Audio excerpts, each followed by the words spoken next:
चश्मा वाला बता रामायण में सुनथन हमी मन मनखे में सुनथन कबू कुकुर बिले सुनत देखे हो सूरज आतो सूरज सुनते हमार मतलब चगरवा बनेगा ये 84 लाख में सबसे कपटी सबसे बेकार और सबसे घटिया अगर कोई है तो मनखे है नहीं अमूली टोला थे तो मैं नहीं हूं सबोझन है कमीज बार हो भारी विचित्र होगा सबसे कपटी सबसे बेकार अगर कोई है तो मनखे बोले कैसे ट्रैक्टर लेते दूसरा हार्वेस्टर लेते दूसरा टेंशन हो गए पड़ोसी हार्वेस्टर लेते वो ट्रैक्टर लेते वो टेंशन हो गए पड़ोसी ला तो मैं ये कहूंगा वो हार्वेस्टर लेना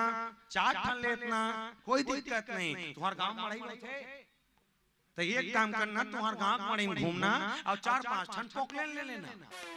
वो हार्वेस्टर 4 टन लेना तुमन पोकलेन ले ले ओकर हार्वेस्टर जैसे दूसरा घर के खेत में धान लेवल चाहिए ना तुमन अपन पोकलेन निकालना और ओकर खेत के रद्दम गड्ढा